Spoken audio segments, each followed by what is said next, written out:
Hey YouTube, back with another video, and this time it is going to be some Daniel 1v1. It's been a while since we've seen Daniel in the 1v1 scene, but he has been queuing ranked ones every once in a while, according to just watching other players on their streams, or maybe even apparently Jack's YouTube videos where he has played Daniel in the past.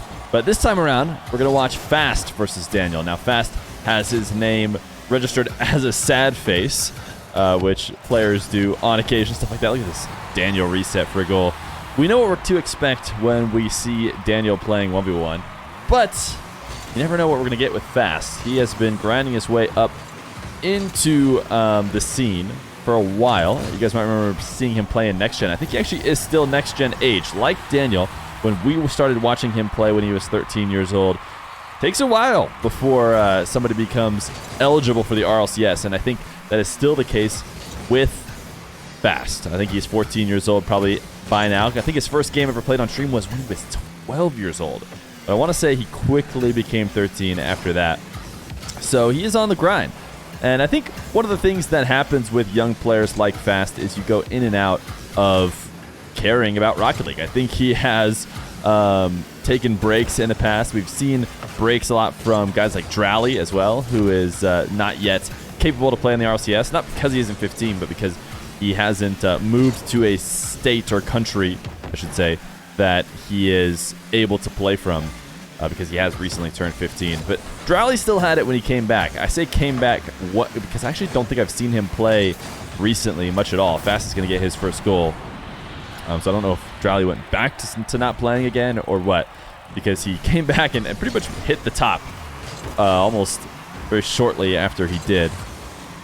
But we'll see if Daniel still has what it takes to be the best in ones here against Fast. He's got a reset now. Will he go for the ground pinch? He does, and I actually think Fast could have gotten a save there if maybe he double jumped instead of backflipping, but it is going to get Daniel a third goal. Now, Daniel is one of those guys that people have as maybe one of the best 1v1ers in the game right now.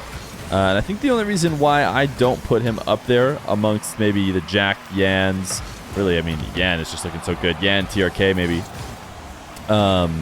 Is that he isn't really in the one show match scene much. We don't get to see him as often, and so it's really hard to know. And can we just put him at the top and leave him there forever until he plays again?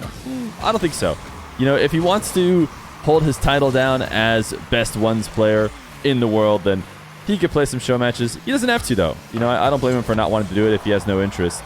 But it is hard to claim he's still the best in the world of the mode.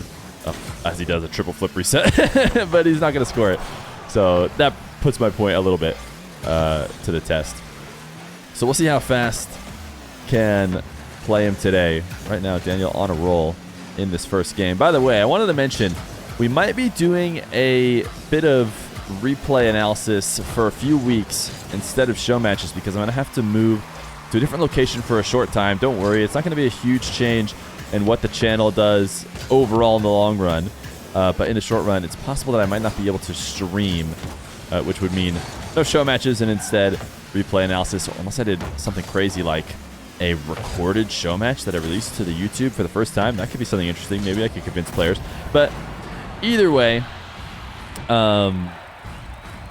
just want to let you guys know as time goes on. Maybe internet will be just fine and streaming will be uninterrupted. That'll be the dream. But I don't know yet, not until at least a couple days.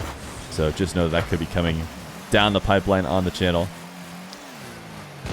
Of course, we're trying to get to that 30K before the end of the year. And know that if you're subscribing for show matches, they'll be back. Nice reset from Daniel. Near the ceiling. Saw Fast coming to challenge him early up that back wall. And just uses the reset to push it over the top of him. Daniel, another wall to air dribble. This is how he rose to fame in the 1v1 game.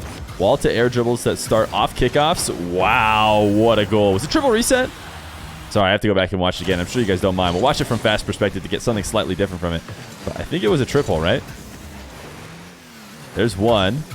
There's two. There's the third. To tap it over the top of Fast, he could not decide whether or not to defend on the back wall or defend on the ground. Not going to matter. Daniel's just going to score either way. Daniel, like I said, made his living off of wall to air dribbles. He actually still makes his living off of air dribbles in 3v3. If you watch Space Station play, he more than anybody else will carry the ball into dribbles across the entire map, usually as a great defensive mechanism to escape. Basically this dribble right here, if possible, you know, he'll take it all the way out of his half as far as he can in order to relieve the pressure.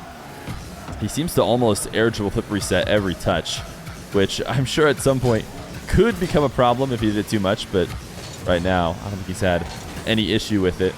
Challenges Fast really well here. A minute in, and he's up 7-2, so it's looking like Daniel still has the edge over a guy like Fast, who is maybe a couple tiers down in the 1v1 world.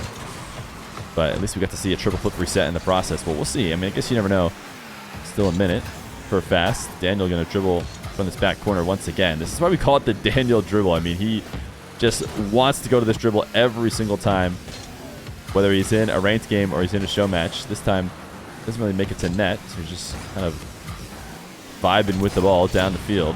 Able to score, but a demo on Fast. So we see another air dribble from him, this time from the back wall. He's going to need a ton of resets if he wants to actually get it to net. And even though he didn't, he get it close enough. And then the Evo flick, as people are calling it, where you flip underneath the ball and use the underside of your car to flick it up into the top shelf. I'm not sure if it's really an Evo flick. I think Evampel has a name for it as well. I forget what it is. But still, a great use of it. Daniel, you know, we got to see a bit of an exhibition here. Wasn't sure what we were going to get against Fast.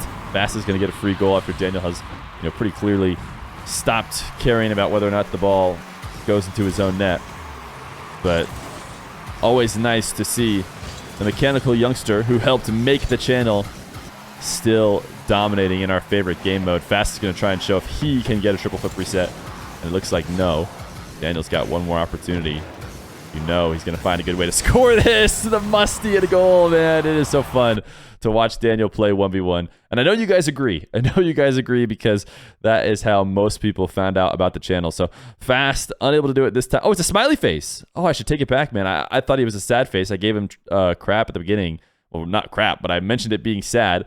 And that might have made you guys think one way. But no, it's happy. Fast is happy. That's good to know. Even playing in these 1v1s. Even when Daniel beats him 9-3. So GG's between these two. Always fun watching a Daniel game. And I'll catch you guys in the next video.